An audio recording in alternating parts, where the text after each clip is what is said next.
लेख में आपको बता रहा है गौतम बुद्ध के बताए हुए तरीके जिनसे मन को समझना आसान होगा और हम उस पर कंट्रोल करने का प्रयास कर सकेंगे। कहते हैं कि मन इतना चंचल होता है कि यदि वह नियंत्रण में न रहे तो व्यक्ति अशांत महसूस करने लगता है। यह अशांति मन में एक पल में आने वाले सैकड़ों सवालों के कारण होती है और यह अशांति तब तक बनी रहती है जब तक कि व्यक्ति को मन में चल रहे सवालों का जवाब नहीं मिल जाता। ऐसे में तो यही लगता है कि मन को शांत रखना बेहद जरूरी है, लेकिन सवाल यह उठता है कि आखिर हम मन को शांत कैसे कर सकते हैं। गौतम बुद्ध के मुताबिक मन को शांत करने के लिए उसे समझना जरूरी है। इस लेख में आपको बता रहा है गौतम बुद्ध के बताए हुए तरीके जिनसे मन को समझना आसान होगा और हम उस पर कंट्रोल करने का प्रयास कर सकेंगे। मन को जानने से जुड़ी है गौतम बुद्ध की यह कहानी है पहला चरण। एक बार एक व्यक्ति गौतम बुद्ध के पास गया और पूछा कि मन को नियंत्रित करने का पहला चरण क्या है। बुद्ध कहते हैं, अपने मन को समझने का पहला चरण है इसके द्वारा दिए गए लालच की व्यर्थता को देखना समझना।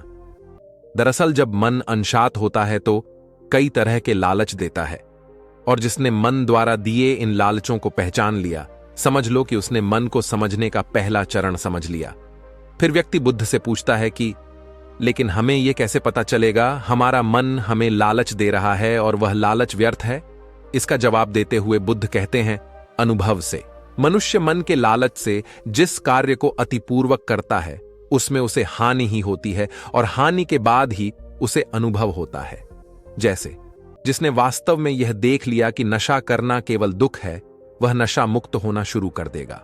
वहीं जिसने जान लिया कि ईश्वरिया से खुद का नाश होता है, वह ईश्वरिया से मुक्त हो जाएगा। मन को समझने का यही पहला चरण है। मन को जानने का दूसरा चरण। व्यक्ति बुद्ध से पूछता है, यदि व्यक्ति पहले चरण से यह जान जाता है कि वह मन द्वारा दिए लालचों के कारण दुखी है, तो फिर दूसरा चरण क्या है। बुद्ध कहते हैं, खोज पर निकलना। दूसरे चरण के लिए ऐसे व्यक्ति की खोज पर निकलना होगा जो पहले ही अपने मन को जानकर इससे मुक्त हो चुका है। दरअसल एक ऐसा ही व्यक्ति तुम्हारा मार्गदर्शन कर पाएगा। मन को जानने का तीसरा चरण। व्यक्ति कहता है कि लेकिन ऐसे व्यक्ति की पहचान कैसे होगी। बुद्ध कहते हैं, यही तीसरा चरण है। सुनना ही अपने मन को समझने का तीसरा चरण है। व्यक्ति कहता है, क्या इसे देखकर पता नहीं किया जा सकता। बुद्ध कहते हैं, देखने में कोई व्यक्ति बहुत शांत और अच्छा लग सकता है, लेकिन उसके मन के भीतर क्या है यह उसके शब्दों से ही पता चल सकता है। लेकिन किसी की बातों पर तब तक विश्वास नहीं करना चाहिए जब तक कि वह तुम्हारे विवेक की कसौटी पर खरा ना उतरे। मन को जानने का चौथा चरण। गौतम बुद्ध कहते हैं कि कर्म ही मन को समझने का चौथा चरण है। खुद को जानने के लिए सही दिशा में कर्म करना जरूरी है, लेकिन कर्म करते हुए व्यक्ति हर बार दो गलतियां करता है। पहली गलती यह कि शुरुआत ही नहीं करना और दूसरी गलती यह कि पूरा रास्ता तय न करना। इन दोनों ही गलतियों के पीछे हमारा मन होता है।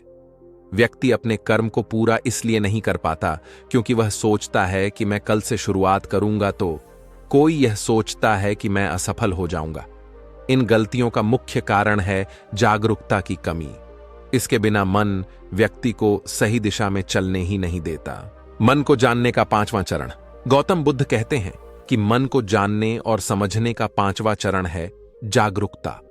इसीलिए हर कार्य को जागरूकता के साथ करें। बिना जागरूकता के साथ किया गया कार्य या फिर जिया गया क्षण मृत्यु के समान है। व्यक्ति बुद्ध से पूछता है, अपने जागरूकता के स्तर को कैसे बढ़ाया जा सकता है। बुद्ध ने जवाब दिया, ध्यान से। मन को जानने का छठा और अंतिम चरण। ध्यान ही मन को जानने, समझने और नियंत्रित करने का अंतिम चरण है। यानी ध्यान ही वह नाव है जिस पर बैठ मन रूपी नदी को पार किया जा सकता है। जिस व्यक्ति ने इन शुरुआती 5 चरणों से मन को जान लिया, उसने अपने मन को जीत लिया, उस पर काबू पा लिया।